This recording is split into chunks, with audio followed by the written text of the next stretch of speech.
I welcome all of you on platform of YourPedia education, and as you know, YourPedia has done detailed academic profiling of very prestigious IIT Gandhinagar.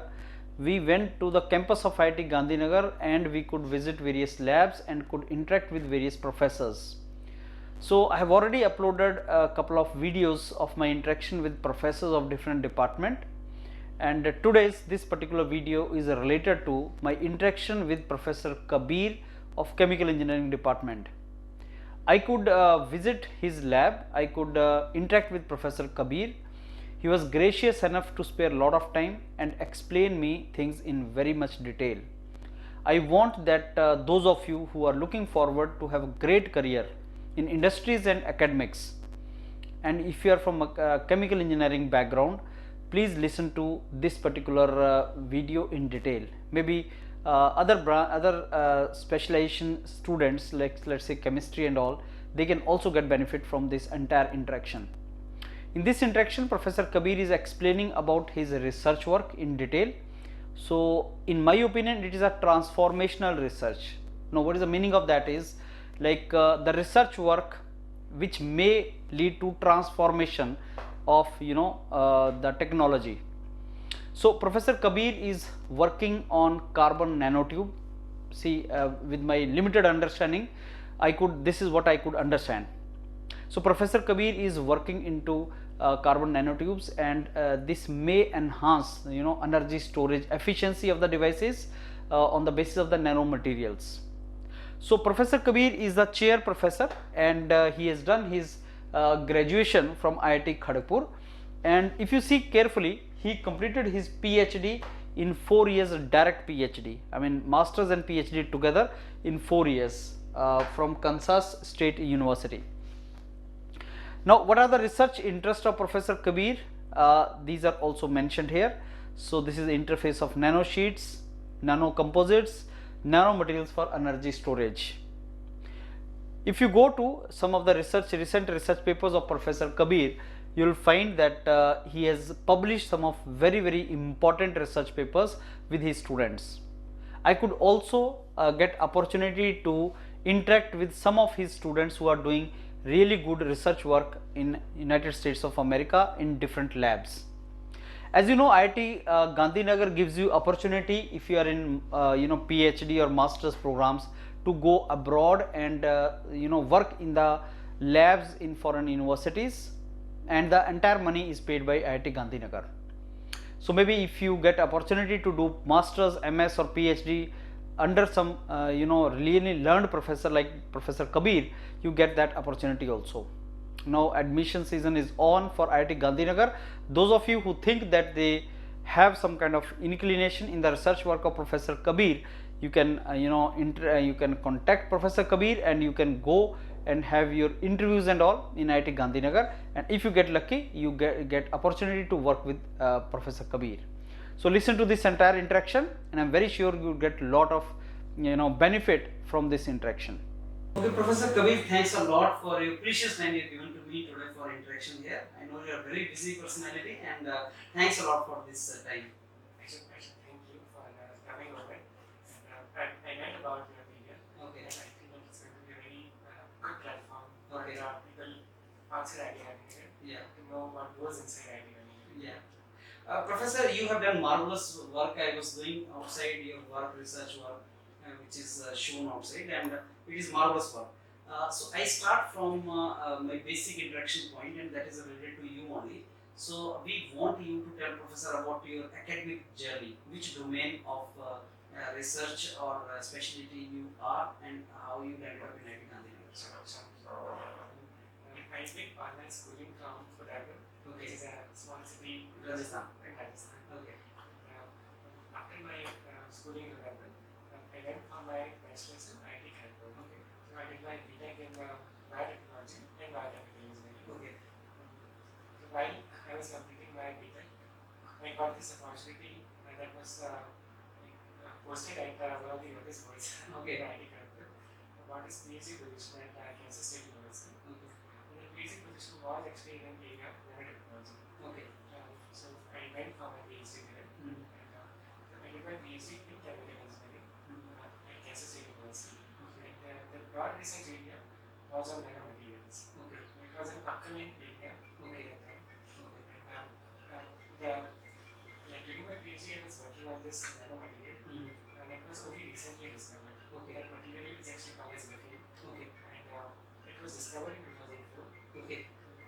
When I started working for my PhD in 2007. I was in that time when the material was being developed. And it just so happened, I think we were fortunate in 2010, the discoveries of that material got Nobel Prize. Okay. So the material actually got the attention of. Shot into prominence and people started handling.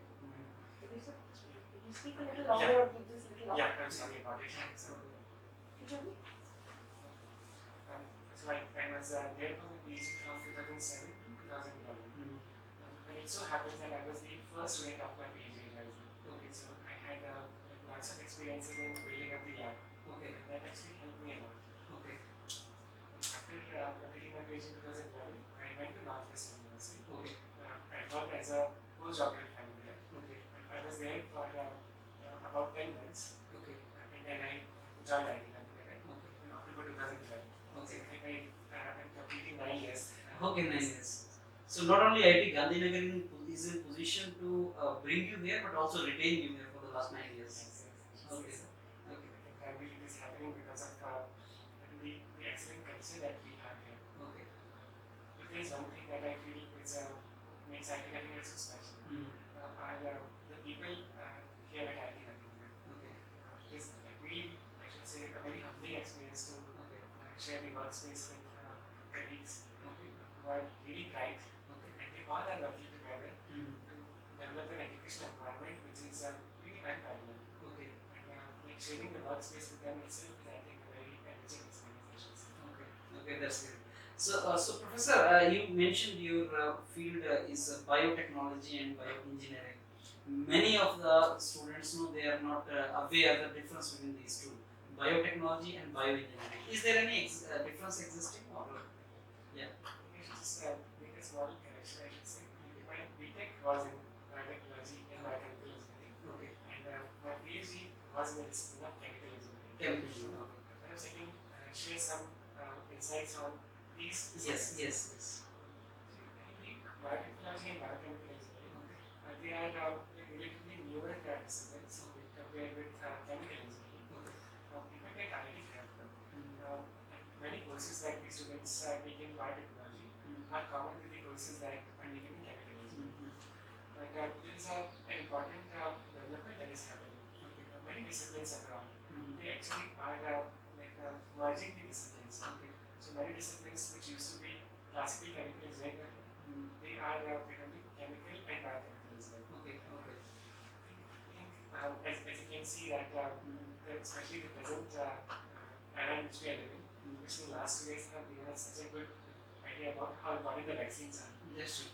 And biochemical engineers are really working towards utilizing the microbes to produce, let's say, for example, industry relevant products. That is, in a nutshell, what biochemical engineers do. Okay. And chemical engineers are really, I would say, a broader set, where primarily chemical engineering is about understanding how things are scaled up. Okay. So, for example, if you are doing a reaction in a laboratory scale, and you are getting a useful product, so it is fine that you are doing it at a lab scale. Okay. But what if you can produce the same chemical in lots and lots of amounts, so that a large number of people can use it? So there is an entire science involved in scaling up that reaction. The entire science of scaling up is what we study in chemical engineering. I should also say that as we are growing, the boundaries between different disciplines is also merging. Okay. So even at IIT Gandhinagar, what we try to do is we try to provide the student an exposure to all different disciplines. Okay. Because when the student is addressing a problem in society, the problem is not just chemical engineering problem. Okay. It actually needs the expertise of so many different It is disciplines. interdisciplinary. Yeah. So that's how the curriculum at IIT is, and that's what I think something which is very unique about it. So you being Dean Academic Affairs, I'll come to that part a little later, Professor. So as of now, I'm much interested to know about the research areas in which you are working. I know that some of the areas in which you are working, they are very new. Like one you mentioned is graphene, and I could see outside that there was mention of hydrogen technology, and maybe that is linked to somewhere related to these e-vehicles, hydrogen technology used in vehicles. And you have mentioned about some kind of reduction of the weight and energy materials you are mentioning. I could see those words. They're very catchy words also, and they're good, relevant. Professor, I want you to tell us briefly about your research domains and research areas. I think you have summarized most of the points in a very right manner. I'll just perhaps expand upon this. Primarily, my research area is in the science of nanomaterials. Okay. And within the nanomaterials, as I was sharing earlier, about I think 16 or 17 years ago, there was a major discovery. Okay. And the discovery was on two-dimensional materials. Okay. So when we look at the entire field of nanomaterials, these nanomaterials can be classified into three families. One is extremely small zero-dimensional materials, which are nanoparticles. Okay. Then there are these one-dimensional materials, which are like nanowires and nanorods. Okay. And then there are these two-dimensional materials, which are nanosheets. Okay. These are sheet-like structures. So in 2004, these two-dimensional materials got discovered. Okay. And the discovery was made from graphite. Interesting, the discovery was actually from the graphite just found in a pencil, and it used fast tape. It's very simple about it. But what really was I think the key discovery was that it is possible for us to visualize a material that is a single atom thing. Okay. Until 2004, scientists used to believe that such material, which are single atom thing, they did not exist. There was a group at University of Manchester which actually proved that it is possible for these materials to exist. That was the beginning of the field of two-dimensional materials. What that field did was, it actually led to a new paradigm of new electrons. So just like that team at University of Manchester, they discovered an electron of carbon. Lots of scientists started discovering two-dimensional electrons of different elements. So when I joined the IIT Gandhinagar, this field was still like developing. And one of the fundamental questions that I asked was that is it possible for us to develop a material which is one atom thick, but it is made from wood? It was a very fundamental question that we asked. And in pursuit of that, we started exploring some pairing materials. Just like for graphene, the pairing material was graphite. We started looking at some of the conventional materials, pairing materials which could be a pairing material for giving us these two-dimensional boron. And in that process, we came across this material called as magnesium diagonal. Classically, scientists have used it as a superconductor, but scientists have not looked at it from the viewpoint of making it in a nanosheet form. And it was a very bold question for us to answer. We did take that view, and we said that let's, it was so purely curious because there is no precedent in the literature. We started doing that. We realized that it is like a treasure of research going on, because we were able to make a number of discoveries when we revisited the chemistry of the material. If I have some models, I can show. Can I use some models to explain? Yes, it's a little bit. Yes.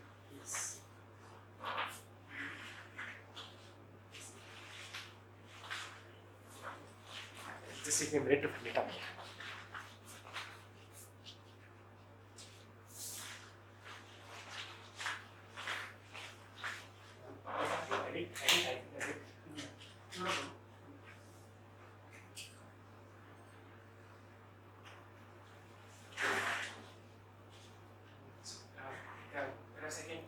Yeah, you can show me record this person. So what I'm showing you right now is actually how this material looks like. Okay. Essentially, it is like a central structure. It has these layers of boron, and between these layers of boron, we have these planes, these magnesium atoms inside it. So what we started doing was, can we extract these atoms selectively? And if we are able to extract these selectively, then we should be able to sort of peel apart some layers.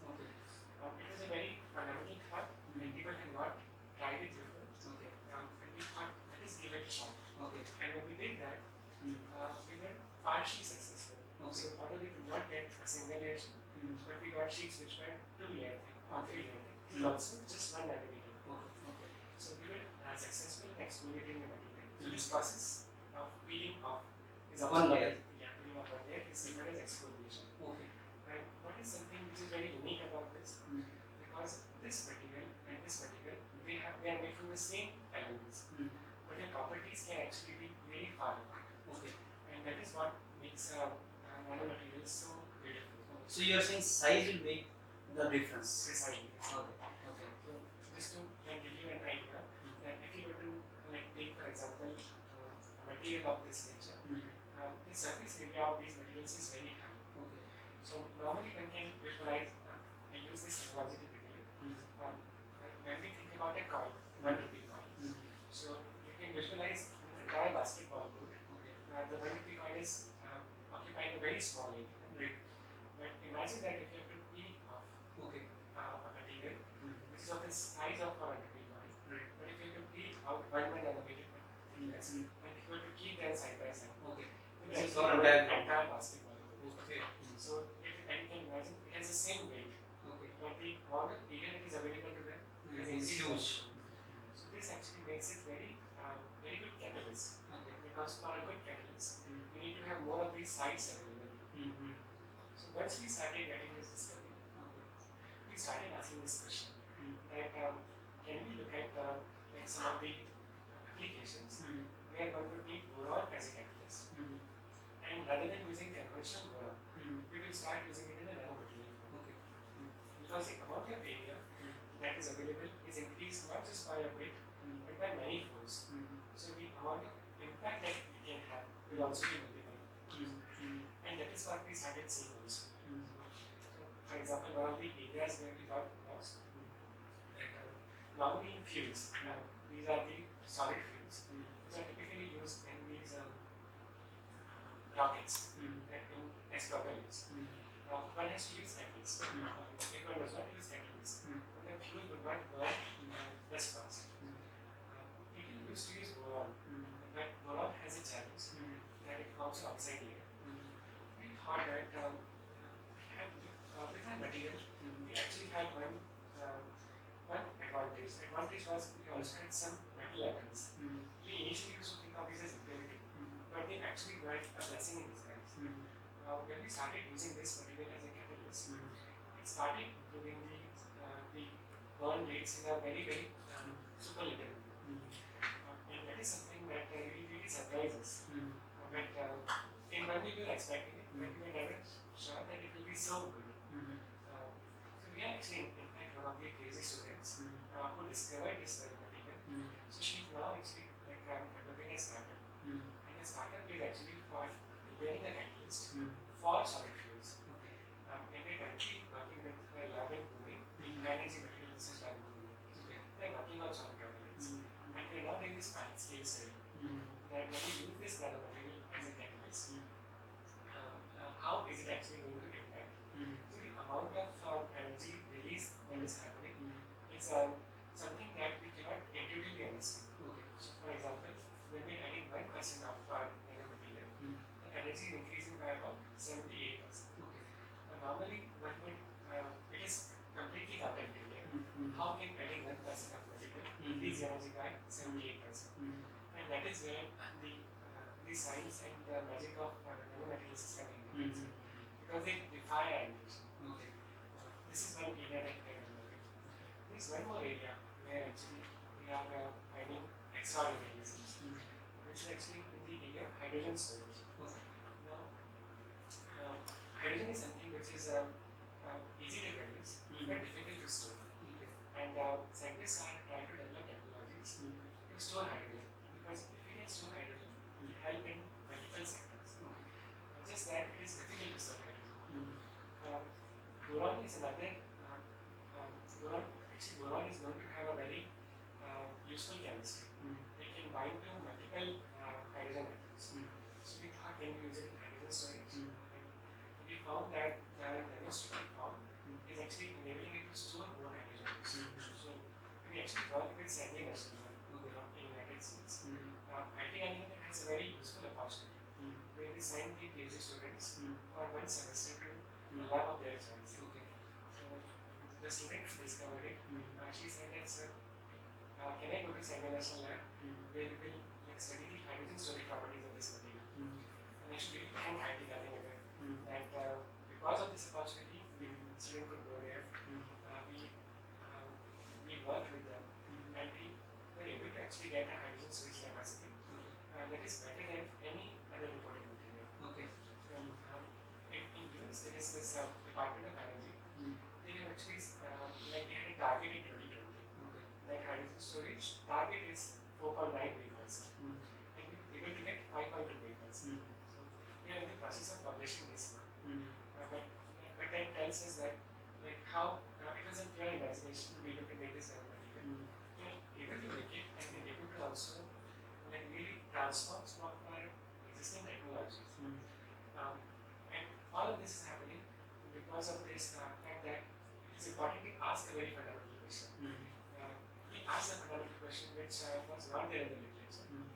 It led us to a nanomaterial, Mm. and the nanomaterial is also helping us transform some of these conventional machines. Mm. In many such areas that we are working. That's the separate Yeah. Sure. So Professor, you have summarized certain things, very important things, very nicely. That is very well done. Now, my next question is related to this only, the research fields which you have explained. I want you to please tell us what are the applications, I mean industrial applications, where opportunities exist related to your domain of research, where we can say, this question is pertinent also because many researchers, many students who look forward for career in higher education, they link it with downstream career opportunities. Like, okay, if I do work in this area, what opportunities are existing for me? And when I say opportunities, I'll be interested to know two things, Professor. One, jobs related to the domains, which domains, and entrepreneurial opportunities. I'm very sure there are many. So that particular part, yeah. It's a very relevant question. Let me try to break the answer to this question into the domain of, let's say, nanomaterials, right? And then I will come to the domain of chemical engineering, right? When we talk about the domain of nanomaterials, I should say that like this particular domain is a unique stage of development. Okay, and I think we are in a stage where there are lots of possibilities for further innovation. Okay. Why do I say this? The reason I say this is that there are several methods now to make nanomaterials, which are like widely practiced in the lab scale. And many of these nanomaterials, people have shown that they can be very useful in a number of products. For example, there are lots of sensors that I think all of entire society is now using lots and lots of sensing devices. And lots of these nanomaterials can be directly utilized in sensors. This there is a missing link, which is to be able to prepare these nanomaterials in a scaled up manner. This is an area where a lot of classical chemical engineering can be utilized. And entrepreneurs for them is a very ripe opportunity. And they can look at this from that perspective. Where they can use the conventional knowledge and build startups in this. There are also several new companies which have been established, and they are also actively hiring. So recently, one of my MTech students, he was hired. It was based upon his work on nanomaterials. It's a company in Long Beach, and they actually hired him for because of his expertise in the nanomaterials. And many such opportunities are available. Okay. So it is a very great field and upcoming field. Great. Professor, you are in IIT Gandhinagar. It's this is my third day. I'm penetrating into different labs, and Director Sudhir Jain said this IIT is different IIT, and that is what I'm feeling. There's a new energy. There's new faculty members, very energetic, and entire staff and everything. I want to ask you, like, when we see IIT Gandhinagar in comparison to other center of excellence in India, like IITs. So where do you think your lab or your work stands, I mean, compared to other such work going on in different IITs? And what is your vision for expansion of growth of your research areas and your lab further? Let me try and answer these questions. If I could think about one thing which makes IIT Gandhinagar so special to me, is when I joined here, I was just a 28-year-old guy. And the amount of faith and trust everybody had that any new faculty member can institute a new field. That faith was very important for me. Yes. And I think it's because of that only I got the backing. I think when we are in our early career stage, we need a lot of backing. Like saying that even if we fail, there is someone to support us. Yes. And that is a type of confidence that is in the ecosystem at IIT. And because of that, I think I was able to take some bold steps. When I look back, I realized that asking very bold questions in that stage was just very, very crucial.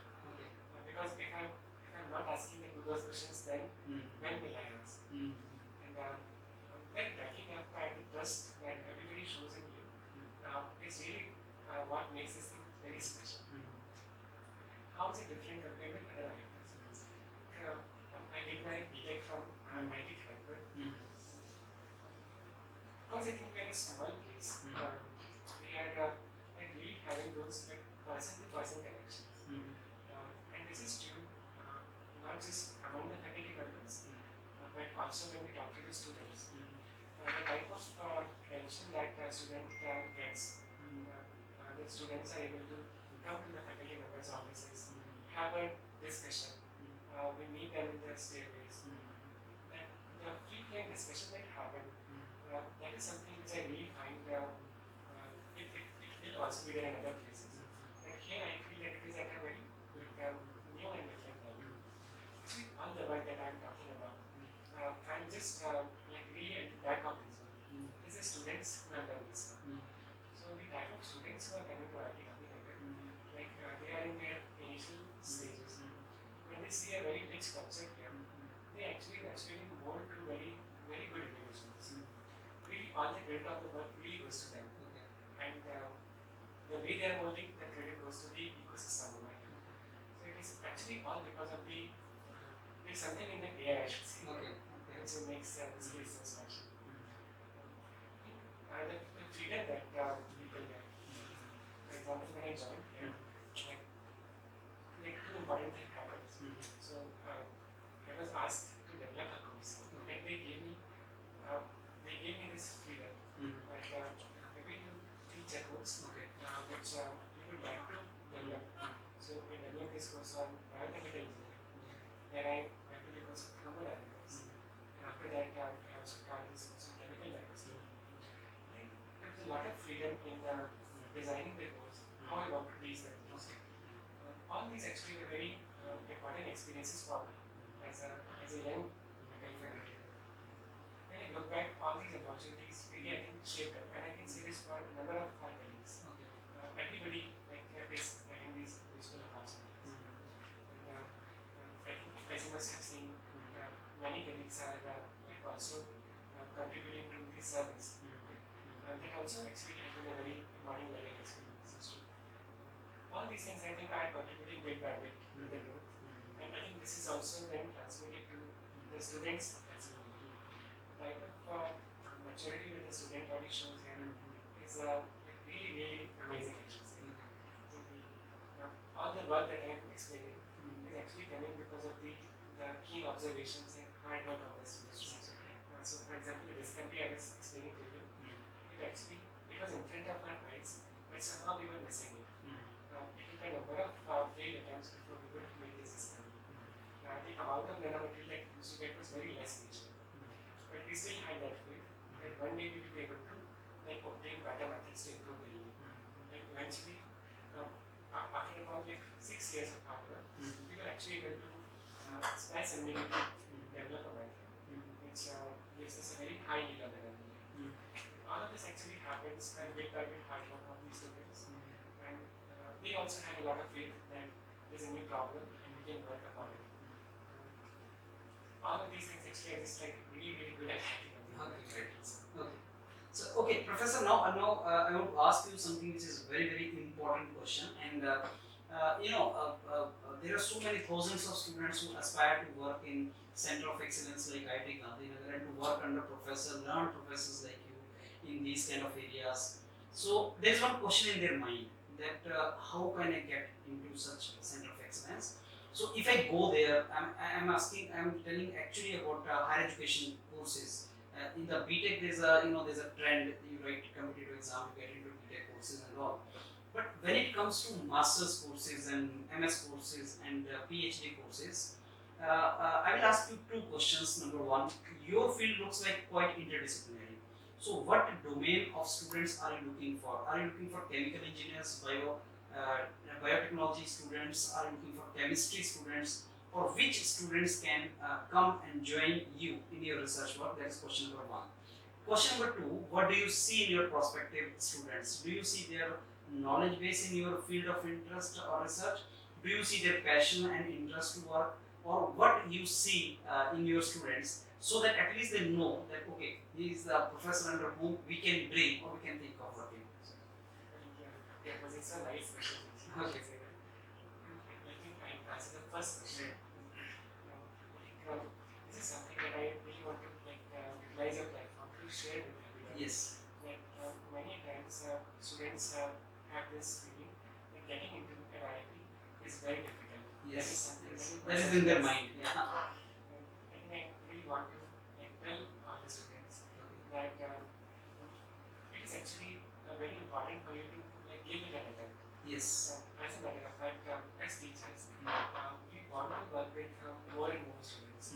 In addition to the UT students who come through GATE, there are these masters and PhD programs, which are excellent opportunities for the students to enter IIT Gandhinagar. As teachers, sometimes we feel that many students are not looking up to IIT from that perspective. There are lots of learning opportunities in the masters and PhD and IIT because you actually get world class facility. Somehow this message is not as clear to many students. Yes. It would be great actually if your platform can communicate this. When we think about, let's say, within chemical engineering, when I'm interviewing a student, so normally how the admission to these happens. So there is a national level examination. For example, for the MTech, students typically appear in the GATE examination, right? And after completing the GATE, there's a particular minimum benchmark. Yes. Which enable the student to come and appear from the interviews. I think the interview process at IITs and at IIT Gandhinagar, the council is actually a very pleasant experience. In that interview, we are not really trying to judge a student. Okay. What we're trying to understand is whether students will be able to pick up things given the type of environment that we have.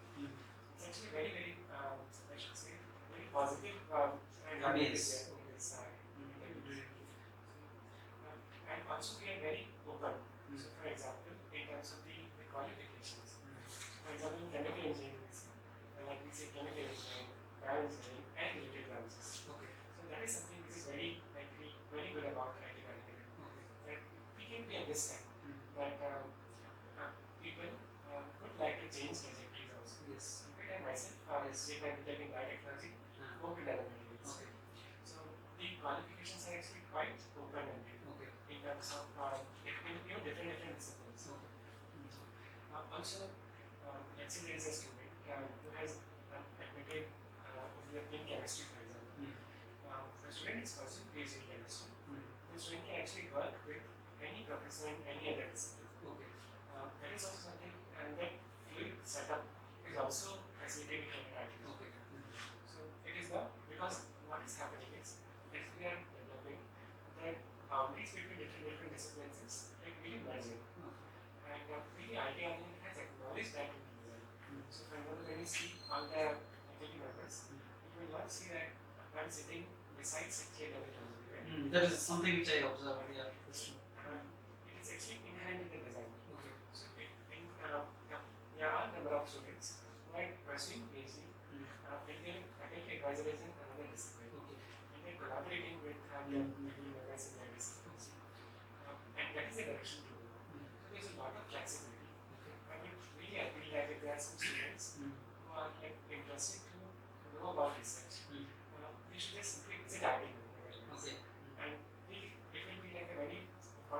experienced scholar to see how research is carried out, how students are selected. In fact, it is really a transformative experience for somebody to study. I should just take this opportunity to share with you. My first PhD student, he actually came from a village in Odisha. And I was asking him how did he get to know about the idea of it. So he shared a very interesting thing with me. He used to study in one of the colleges near his village. And there for the fest, different IITs come to their colleges. That is the first time he got to know about IIT. And then he just appeared for interviews in different IITs. And when he actually started researching, he realized that how he had not as much idea about how the research happens, but he was feeling why he did not have an idea, because it is such a good thing to know about, and he was mentioning that he would have benefited much more if he actually knows how the entire process works. So lots of students can get benefited from as I was sharing with you, there are certain faculty members who have had immense experience in this, and the type of knowledge that they can impart is really life-changing knowledge. And we actually are born to have students. And it just so happens that perhaps there's a perception. And if more and more students can actually start applying for these positions, lots of students can get benefited. So they have nothing to worry from the interview process. As you said, it is very, very cordial environment over there, and that will enrich the experience. In fact, correct me if I am wrong, that even if a student appears for interview, let us say he does not get selected, he always has second opportunity, and the process which he goes through, the interview process, that itself is going to teach him something or does something. They can have it. Yeah. So nicely happened. Yeah. Many students who actually come for interviews, they do share with us that the type of experience that they had at IIT Gandhinagar, they learned a lot. And I think it is related to the second question that you were asking, how do we select the students? We really actually look for students. As was mentioned, that all of us actually, as we are learning more and more, we're realizing how little we know. So we all actually, all the interviews are based knowledge by content. We do not actually judge a student based upon what he or she has learned in the past. Because it's so, sometimes it is so difficult to remember anything that we exactly. What we are looking is to move forward with the learning. That given the skill set, how much the student will learn, how the student will grow. If we see that spark, if we see that ability to Enthusiasm. with other people, enthusiasm, we actually are looking for such people. And that is how so great if you are. Yeah, because that is a question I'm asking all the faculty member, and I want to resolve this myth, Professor, because students think that okay, if we go to memorize whatever we have learned in our curriculum in graduation, and professor is going to ask a formula or something. I want to resolve this myth and let them know that it is not like that. If you are coming for PhD or MTech or MS for these courses, come with your interest, come with the temperament of learning, and if professor sees that spark in you, as you rightly said, of learning, then obviously things will be pretty easy for you. So that is what the point is. Now, Professor, I come to second part of your assignment in IIT Gandhinagar. You are also Dean of Academic Affairs, and you mentioned a very important point here, which is also very relevant for the career of students, which Professor Jain also mentioned, and that is there on IIT Gandhinagar prospectus, which I was going through in the guest house. IIT Gandhinagar is very generous in spending money for giving scholarships or endowments or funds to students, those who want to pursue their research abroad also. You just mentioned that during PhD you provide the opportunity to students to go abroad in the countries like United States and pursue research for 6 months. In that process, not only they get a very healthy environmental experience over there, but that is very good for the growth of institute also. When they come back, that kind of synergy is there. So, Professor, I want you to please tell us something about that particular thing. Sure. So this particular opportunity, it is actually titled as Overseas Research Experience. Okay. And it is provided to the PhD students. Okay. So the way it works is that when the PhD students are in their advanced stages, they will have identified their main thesis problem. Okay. And in pursuit of that, if they feel that there is is another facility in a country that is not in India, for example. And if we are going to benefit from that, like the institute actually provided these supports. And perhaps I can share more about it through a specific example I was used. So my student Heidi, she was working on these non-waste materials. And when we were working on it, when we were able to discover this, we were able to also identify that they can possibly be used for hydrogen storage. Now, hydrogen storage experiments are such that they require a very advanced facility, and there are only a handful of facilities in the entire world. So, just to give you an idea, that we need a high pressure facility for testing the hydrogen storage properties. And these high pressure facilities, they are actually like typically located, one facility like this is located on a single mountain, like that.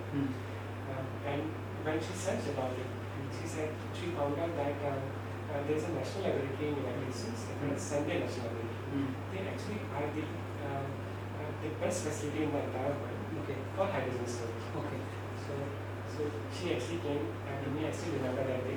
She said that, sir, can we approach them and ask them that we have synthesized the material, but we don't have this facility in India. Can we conduct some of the experiments there? So I shared with him that it's a very good point, but we actually also have this overseas research fellowship. We can also like write to the institute requesting for the support. So we first wrote to the Sunday National facility, and fortunately the faculty members there, they were very supportive of this idea, and like incidentally they had read our publications, and then they said that it is a very good idea.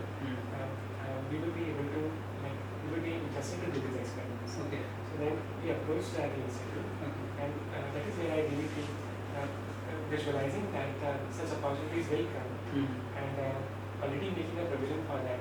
That actually like really tells the whole side of all the faculty members in the institution. And it is staying for a 6-month duration in a country like US is an expensive affair. But that is where I feel academic says that you don't need to worry about it. You just worry about the work that you have. And when we wrote about this, there's an interview that happens there. The interview is done by an academic affairs team, where they look at the credentials and the research. And many students avail of this opportunity. I'm just giving one example, but many students have this class. And then when the student like received this, I still remember she was so happy, and so was I. And then she went to US, and when she was actually going on to that particular lab, which is located on one of the place, she messaged me that said, finally my dream is coming true. Because we started this work like from a single beaker, and we were able to synthesize the nanosheets, and taking those nanomaterial to a facility in US. That experience itself was like transformative for the student. And when she got some very good results, these are the results I was explaining to her. It actually really, like I told her that actually research we have to really think like a game. Where we are thinking in form of games, that there is this particular idea, and we just have to have that way that dreams can come true. This was an example where like her dream that she thought about was so true. And this is just one of the many examples. There are many such stories of different PhD students who have gone for like really very eminent institutes across the world for helping do an experiment which is going to be such an important part of their thesis. The student recently submitted this thesis, and it is one chapter in that thesis. And it was like such a good thing, because this thing I could not have done, right? Like only when the institute support of institute is very important and crucial, because finance is required. This is how I should like share more about the opportunity. And when she came back, I think like she not just learned like the skills that we had intended, because she collaborated with many people there. So she learned many more skills from different people. And she collaborated with another national laboratory while she was there. Okay. And like we also found out one more discovery which we were not even thinking about. Okay. So there are so many advantages that one can get from this. It is one of the most useful opportunities that we have. Yeah. In fact, that is something which is peculiar I observed in IIT Gandhinagar, because it take a lot of money is required for staying there for 6 months, especially in United States. And IIT Gandhinagar volunteers, and I was interacting with directors, Professor Sudhir, and he said that this fund is different from the fund we get from government, and there are some well-wishers, donations we get, and endowments we get, and because of that we are in position to do that. So that is really to be appreciated, Professor. And now I come to your profile and your duties and responsibilities as Dean of Academic Affairs. So, Professor, what mission and vision you have kept for yourself in this particular position? So, what are you planning for you? So, I should share some more details Okay. before I try to answer that question. Okay. So, I think very important thing that happened to me at IIT Gandhinagar was when I joined IIT Gandhinagar, I got this opportunity to work with Professor Kabeer who was the Dean of Academic Affairs at that time. Yes. So when I had just joined that time, and he had requested me to work and develop a provision for helping students who are facing some academic difficulties. Okay. So I had read about it when I was doing my PhD, Okay. and I requested him that there is this particular way in which we can, with the help of senior, second and third year students who are blind, we can actually tag the first year students who need some help. If we tag them along, then there is this notion of peer assisted learning, which can actually help because students learn a lot from their peers, much more than their teachers. And we implemented that, and then that program actually also got recognition from other IITs. And now I think it is an important practice that is found in all the IITs, the peer assessment. That was my first experience, as my service role at IIT. And it was a very important experience because we developed something from scratch. Okay. And then it also was emulated by other IITs. And after that, I worked in the counseling services. I handled the counseling services for about 3 years.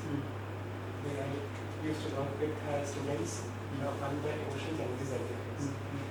After that, I worked as an associate in undergraduate studies, where I worked with Professor Kabeer Chemical, who was the Dean of Academic Affairs at that time. Primarily, our role was to provide as many opportunities to the undergraduate students in terms of they are already a very active batch, but what more we can do for them. And then recently, not recently, about 1 year now, I'm handling this position on the academic affairs. One of the important things that I'm working upon along with Professor Dep and Professor Kabeer, they are associated in UG and associated in PG, is to develop systems which are more sustainable. Okay. We are actually trying to do this at in different modules, and we are trying to see how can we sort of bring the more stability in the system. So I think in the last couple of years, there have been lots of new practices that have been developed. Now we are gradually implementing these activities.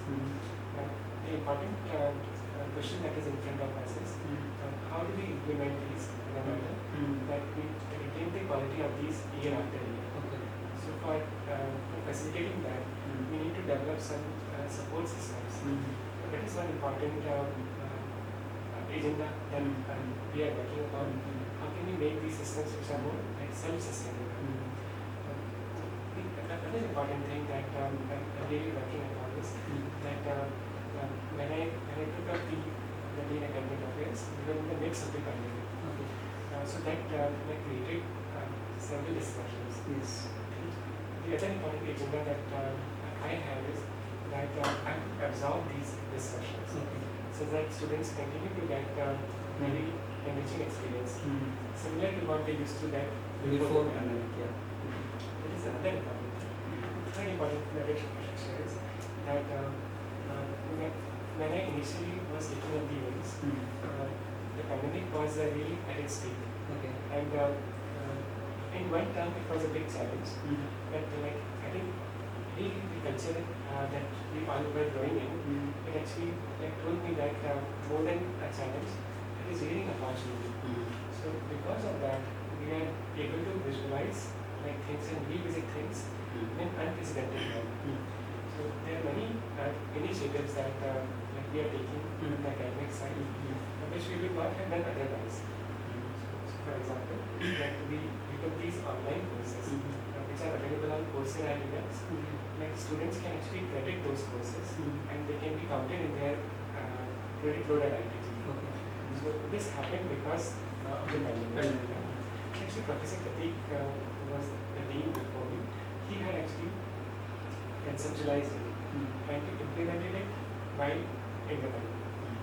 Because of the pandemic, we are also able to think in a very, we have that liberty to think.